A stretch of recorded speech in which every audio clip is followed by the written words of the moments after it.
Donc, comme d'habitude, la petite formule.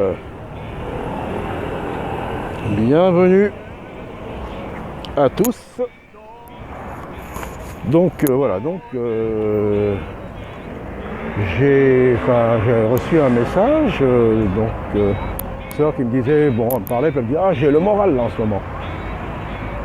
Donc oui, parce que souvent, bon, elle n'a pas le moral souvent. Donc voilà, j'ai le moral, mais le problème, le moral, c'est pas le moral qu'il faut avoir, c'est la foi. Parce qu'un jour, on a le moral, et le lendemain, on l'a plus. Donc le moral, on l'a, il fait beau, le lendemain il fait pas beau, on n'a plus le moral. On nous a dit quelque chose, ça va pas, l'environnement ça va pas, rien ne va, le moral ne va pas. Ça c'est la chair, parce que le moral, un jour il est comme ça, un jour il est là, et le lendemain il n'est pas là. Mais la foi, qu'on ait le moral ou pas, qu'on se sente bien ou pas, que autour de nous ça aille ou ça aille pas, ça ne change pas, la foi elle est pareille. On peut être dans la tristesse, dans des choses difficiles, mais on a la foi. Parce que si on n'a que le moral, ça change, hein, ça varie. Hein. Donc voilà, donc ça m'a donné un sujet à faire un petit message quand même, vous voyez, un petit partage. Donc c'est vrai, il faut avoir la foi, parce que le moral, ça c'est la chair, c'est charnel. Un jour on a le moral, et le lendemain, on n'a plus. Mais la foi, fondée sur le roc, fondée sur Jésus-Christ, et la base de la foi, c'est la mort et la résurrection du Christ, du Messie. C'est la base de la foi. Ça, c'est la base. Ça, c'est, vous voyez, ça me permet de recentrer mon message sur cette mort et cette résurrection. Paul dit bien, il dit bien qu'il s'est montré à Céphas, il s'est montré à plusieurs, il s'est montré aux 12, et ensuite il s'est montré à plus de, je crois, 500 frères à la fois, puis à moi, qui suis l'avorton, qui dit bien, car je ne suis pas digne d'être appelé apôtre, parce que j'ai persécuté l'Église de Dieu. Donc vous voyez, donc voilà, et c'est cette foi que nous devons avoir dans ces Écritures, et à partir du moment qu'on a cette foi, ça marche, ça roule. Parce qu'il n'y a plus de problème, il n'y a plus de problème de dire je me sens bien ou je me sens pas bien, on ne se sent pas bien ou ça va pas. On a la foi et la foi elle reste, la foi doit être horizontale. Elle ne baisse pas, elle ne change pas, elle est la même, elle ne change pas du tout, elle ne varie pas. La foi est la même. Donc voilà, donc c'est vrai on parlait de morale, mais le moral non, le moral un jour il baisse. On peut être content, heureux, parce qu'il y a quelque chose qui nous a rendus heureux dans la chair, hein, c'est l'âme. Hein. Et après, une demi-heure après, une heure après, ou même pas, hop, ça y est, j'ai plus le moral. Alors où est ta foi? Ta foi, elle est fondée sur quoi? Sur ce qui se passe, sur ce qu'on te dit, sur ce qu'on te demande, mais où? Ou sur quoi?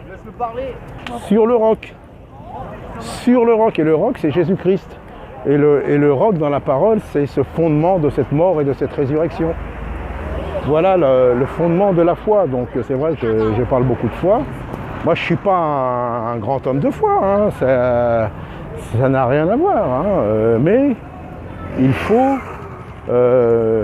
comment dire, comme j'avais dit une fois, j'avais dit oui, la foi, ça se vit, ça ne s'explique pas.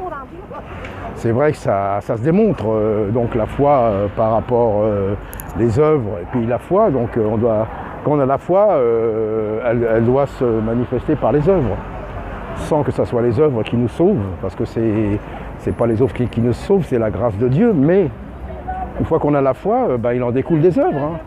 Des œuvres découlent automatiquement de cette foi.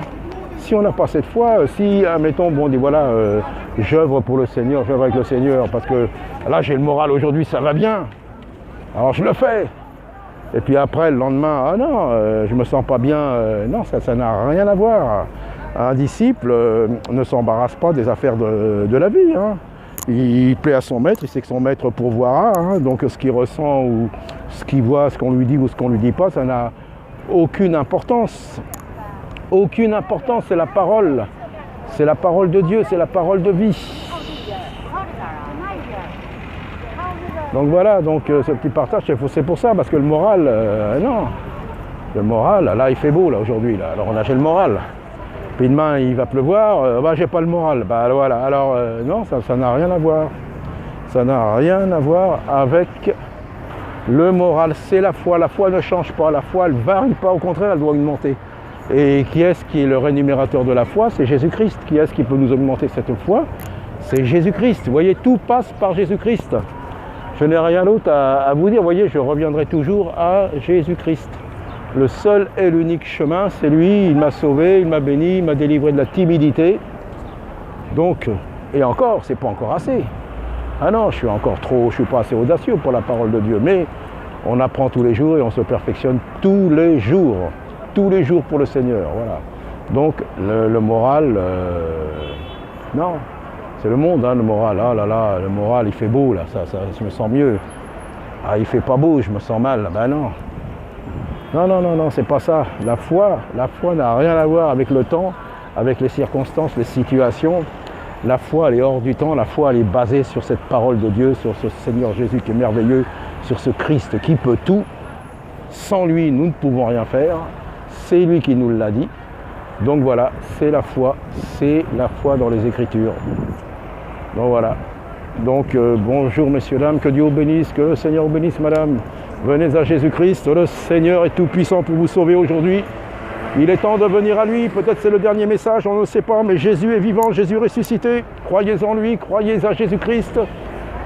Repentons-nous, nous avons tous une mauvaise vie, nous avons tous une mauvaise nature, mais lui, par la repentance, il nous permet de changer. Et il faut accepter de reconnaître que nous sommes tous des pécheurs. Voilà le message. Je n'ai pas d'autre message et ça sera toujours le même. Si ça fait plusieurs fois que vous m'entendez, que vous me voyez, le message est le même, madame. Ben oui, c'est toujours la repentance, c'est le message du Sauveur et du Seigneur. Je n'ai qu'un seul message, je n'ai qu'un seul Sauveur, je n'ai qu'un seul guide. Jésus de Nazareth, le Messie, le ressuscité. Voilà, donc que le Seigneur puisse vous toucher, vous bénir et venez à lui. Il n'y en a qu'un seul qui sauve, c'est le Seigneur, mes amis. Il n'y en a qu'un seul, les religions. Nous ne sauverons pas aucune religion, ce sont des religions d'hommes. C'est la foi dans ce qu'il a fait, c'est la foi dans son message, c'est la foi dans sa mort et de sa résurrection. Venez à lui.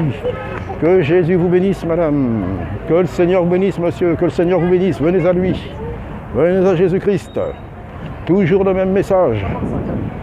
Eh oui, je prêche toujours la même chose. Je n'ai qu'un message, de venir au Seigneur. Qui que vous soyez, venez à Jésus-Christ. Venez au Seigneur. Le Seigneur est vivant, le Seigneur est ressuscité. Il n'y en a qu'un, c'est Jésus. Venez à Jésus-Christ. Venez au Seigneur, venez voir le Seigneur. Vous ne le voyez pas, ce n'est pas moi, mais vous pouvez le voir, oui, dans votre esprit, dans la Bible, dans la prière. Il va se manifester dans votre cœur, dans votre vie, si vous vous repentez, si vous venez à lui. Lui seul nous a sauvés, lui seul nous a pardonnés. Lui seul est bon, lui seul est fiable. Il n'y en a qu'un, c'est le Seigneur Jésus-Christ. Venez à lui. Venez au Sauveur, messieurs, dames. Voilà, que Dieu vous bénisse, messieurs, dames. Que le Seigneur vous bénisse. Que Dieu vous bénisse, madame. Venez au Seigneur.